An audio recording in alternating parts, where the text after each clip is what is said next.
Hello and welcome to Noni, Yanga's flagship talk show where we discuss all the hot topics.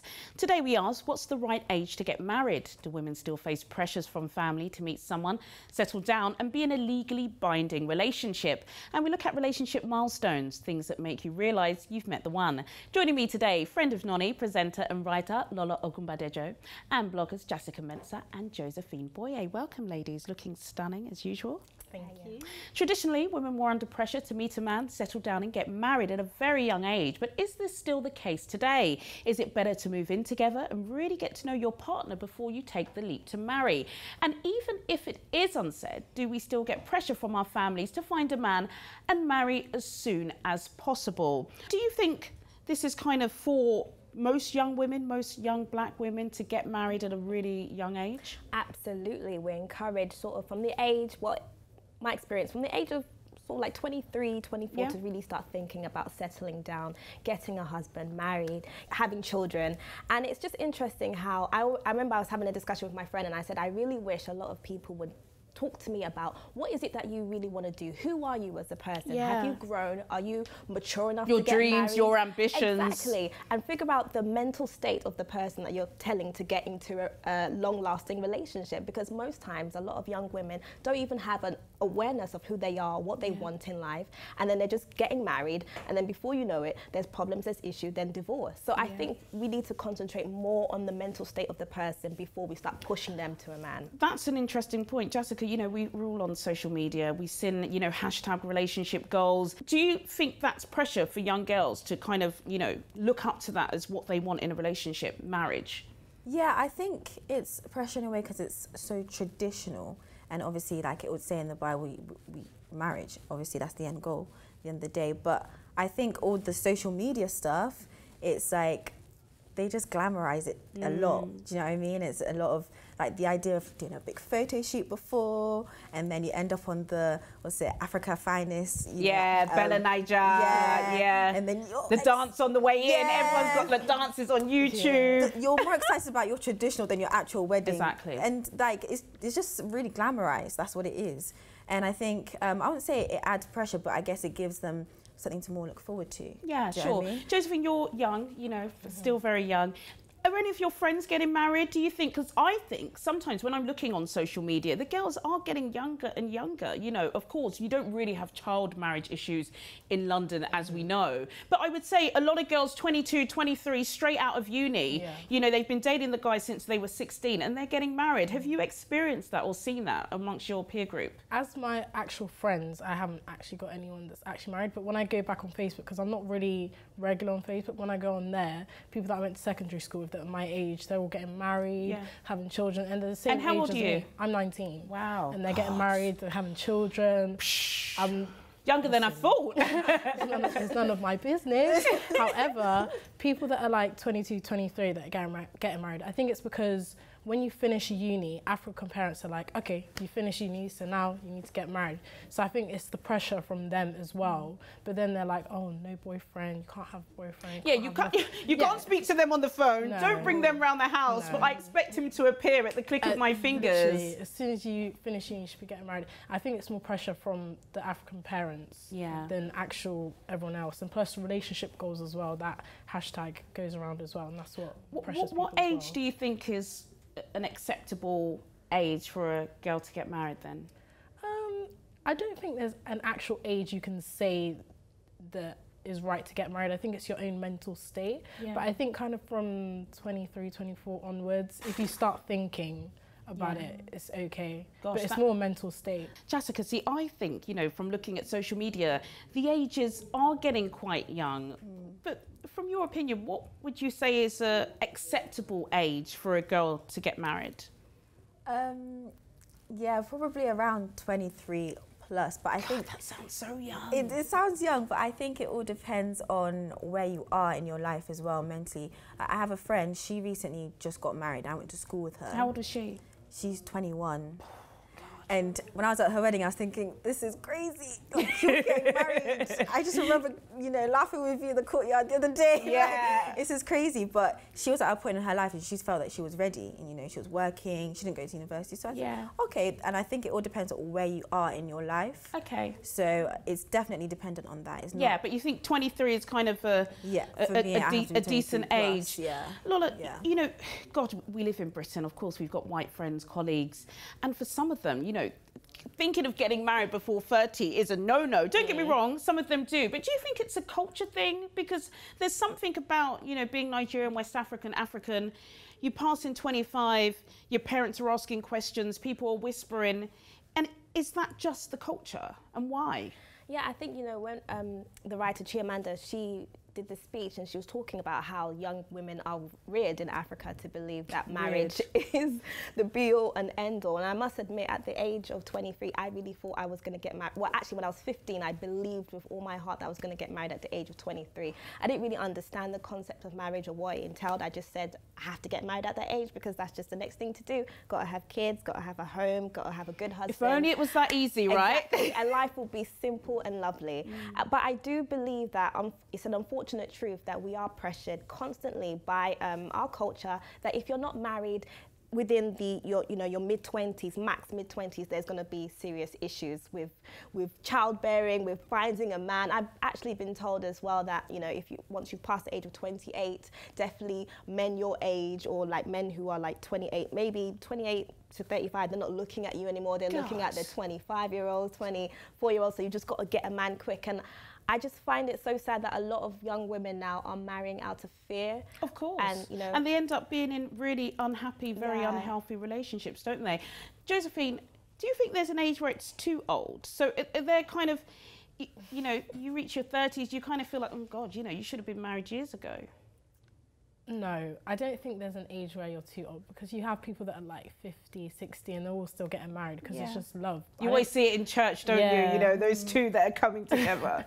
But I don't think there's an age where you're too old to get married. It's just whenever you're ready. Some people just are made differently and they want to get married at 19 or they want to get married at 56 and it's completely up to them. I don't think anyone should have to say or there should be a specific rule as to when and where you get married. It's completely up to you. What about building the relationship, Jessica? Do you think that your parents, you know, seeing as we're living in modern Britain, would they be more happy for you to, you know, leave uni and move in with a guy before you got married with him? My mother would kill me. We've heard that before. Your mother would kill you. She really would. You don't understand this woman. I hope not. Mum, I love you. No, but my mum, she just wouldn't be for it. It has to be, after university, depends if I move back home, depending on my job, where I am, it would have to be, I need to be on my own.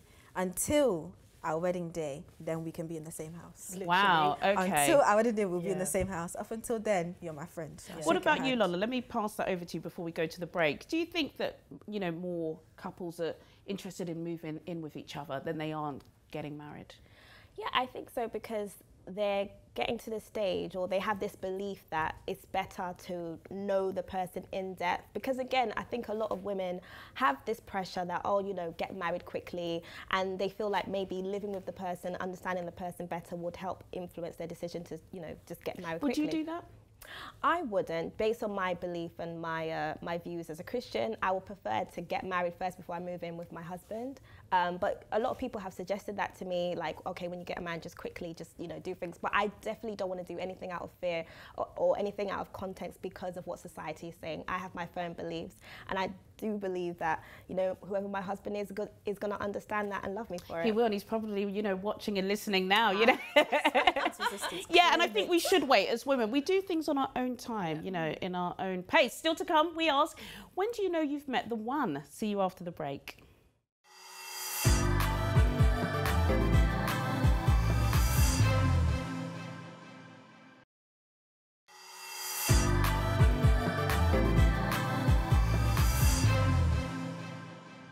Welcome back to Noni.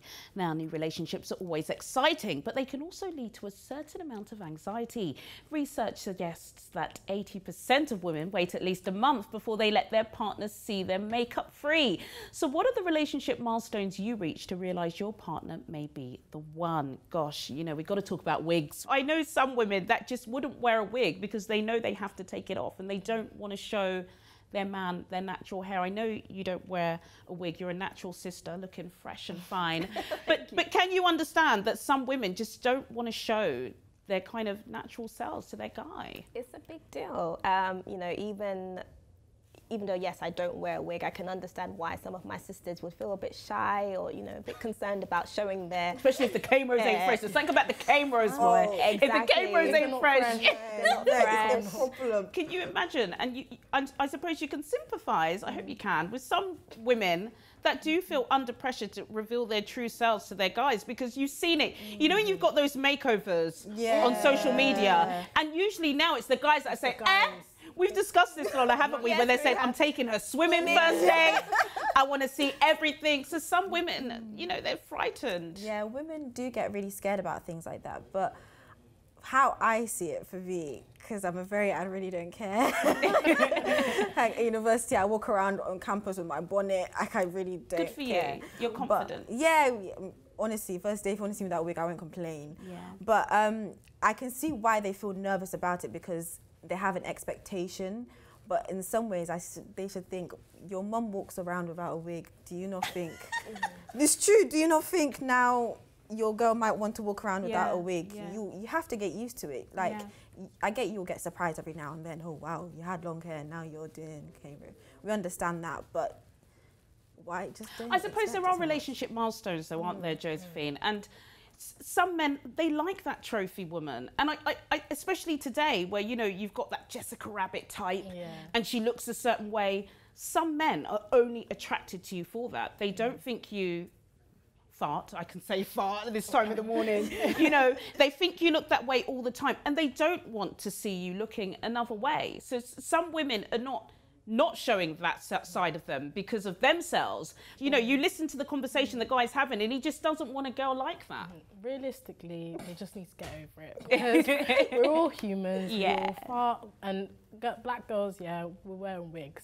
And we are going to take those wigs off. They don't stay glued onto our head 24/7. Well, some of them do. Some of them do. Some people actually get up really early in the morning to make sure the guy doesn't see them without the wig and doesn't see them without makeup on. And then they'll go back to bed on the pillow looking all nice and cute. Lola Toke Makinwa, you know, really big personality in Nigeria. I remember there was a little bit of outrage because she said it was either that you shouldn't take off your wig or you shouldn't, you know, go to the toilet in front of your guy. And people like, that's why your marriage ended and that's why you're single, because like, how can you tell women to do this? But there are certain women that, you know, advise young girls not to act a certain way in front of your husband, not to show him certain things. Never take off your heels when you're coming from a club if you're with a guy. Let that bunion burn you just so you can show him that you're a certain type of lady. But is that really unrealistic? I think it is, and I think also maybe she was just talking from her own personal experience with the type of men that she's dealt with, and it's really sad what happened to her and what happened to her marriage, because I can imagine the emotional turmoil that she went through. But I feel like it's really important to just let everybody know that everyone has their own personal milestones. For me, I think it's very important to just, you know, like you said, people need to get over. We fart, we go to the toilet. When you're living with someone, you get married to someone. Yourself. Okay, I fart. I do number twos. In fact, funny story, I run out. Sorry. No, do you know what? It's so funny because I went on a date with a guy one time and I actually said to him, I don't know, I just randomly said it. I felt very comfortable. Do you know what? I need to go and do a number two. Oh my gosh!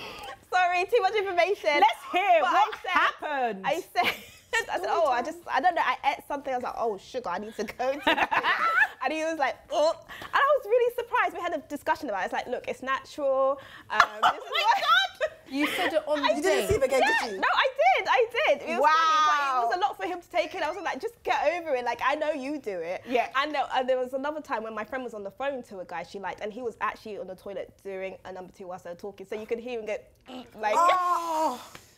Sorry, but I felt like that when she told me that, I was like, oh wow, he's really, you know, confident. And that's a Lola, I think we know the kind of guys that you're into. Please get in touch if you're into it too.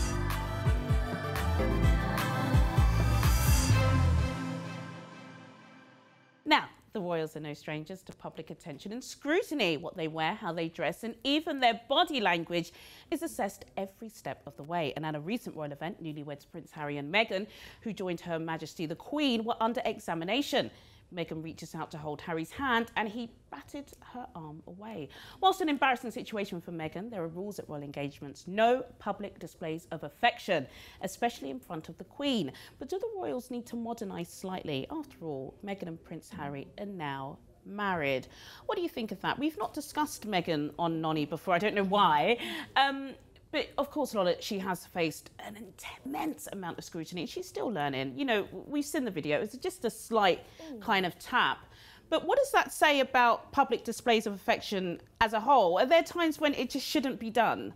I think in Meghan's case, I mean, I can't compare her to, like, sorry to say, the average person, because the position she's no longer a commoner. Exactly.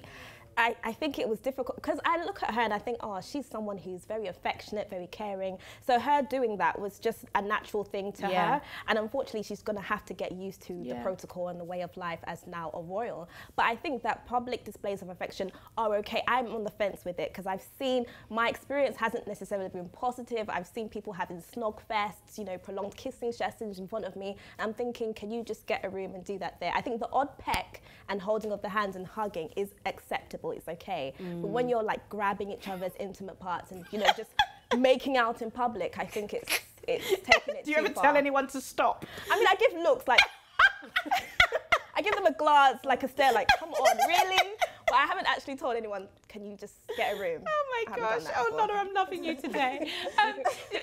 Jessica, do you think, you know, Harry kind of, and it was a gentle, I don't want to exaggerate it was just a gentle push away. Do you think that's royal protocol, or for the fact that I'm in front of my gran? It's not for that. Well, I think it's both, to be honest, because even if I was with my significant other, you're not holding my hand in front of my mum. Oh, okay. Your arm is not around me. We are stood next to each other like we're just friends. Yeah. Honestly, because we don't do that in just African culture normally. What's your opinion on PDAs? With PDA, so like you said, some things are acceptable, like the old hand here. But if you're really going in, like both heads going, I'll just go, I'll walk past, I'll say PDA, and then they kind of I say PDA because it's too much. You've got like kids around and they're just doing a full-on snog fest. Like, I'm not trying to see that at 9 o'clock in the morning. Like, you can go and do that. But like this morning, I was at the train station, and obviously they were doing a bit of PDA, but it was okay because I could tell that the guy was leaving, you know, like for a long train okay, journey. so it does depend then on the situation and where you are. Yeah. No, Lola? No, not really. I just think there's a time and place for everything. But what about VDA, which I'd never even known was a thing, which is virtual displays of affection. And, you know, it was my husband's birthday the other day, and I don't like any of that. But because there's so much pressure, you know when it's someone's birthday, hey, babe, it's your birthday. So I was like, okay, well, it's your birthday, I better show how much I really love you. So I kind of put it on social media, and it was sloppy, and, you know, I'm sure people were, like, rolling their eyes. But does that offend you, Lola?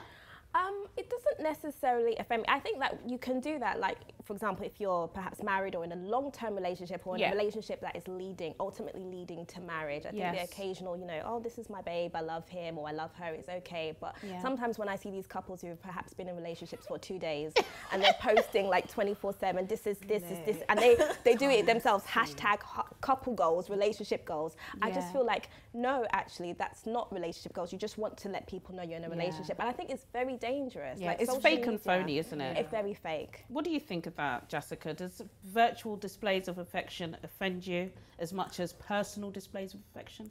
To an extent.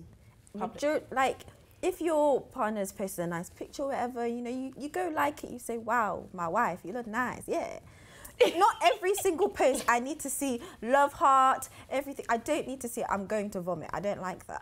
Do you think there's similarities, Josephine, between a public display and a virtual display, whether you're snogging at the train station or you're kind of, you know, you've got that beach sand heart and, you know, your initials are in there. Is it kind of like the same thing or no? I don't think it's the same because PDA is more just them in their own little corner doing their thing. But video, you just want to let the whole world know, yeah, it's me. But just post your picture and go. You don't have to come and put relationship goals. Oh yeah, I love him so much. Oh, some people have even got their own Instagram accounts, haven't they? Where they're literally so in love. They're a brand. Yeah. But then I suppose, you know, you kind of do want to see a kiss on their wedding day. Let's go back to Harry and Meghan. You know, it's when they came out of the chapel, everyone was waiting. Are they going to kiss? Are they going to kiss? And they did. And it was, is that not nice? It was really nice to see. I mean, I knew... Acceptable, Lala? I thought they were going to do a bit more, actually. Like, I think that was the moment that I wouldn't have minded seeing a bit of a snog fest. But, you know, they had to keep it cute, had to keep it sort of modest, so they just had a quick peck, which was really sweet. And I think that's okay. I think that's nice. It showed me that they're quite mature and that they really do love each other. The way it happened, and obviously, I mean, they had the whole world watching. I didn't expect them to go a bit crazy, but yeah, that was nice.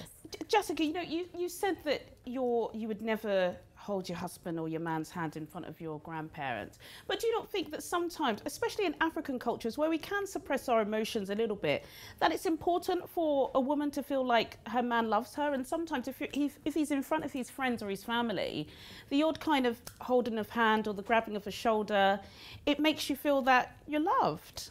Yeah, I understand that bit. I think, yeah, maybe, you know, you can hold my hand if we're around friends. Family, to show love, maybe just get me a drink. Him getting you a drink in a traditional setting, that's probably not going to be happening. Well, that's it from me, Juliana Olayinka, and my fantastic guests, Lola Ogunbadejo, Jessica Mensah, and Josephine Boye. And don't forget, guys, Noni's now online. Wherever you are in the world, go to www.yangatv.com and you can watch every single episode. Join me next time for more Noni Chat. Goodbye.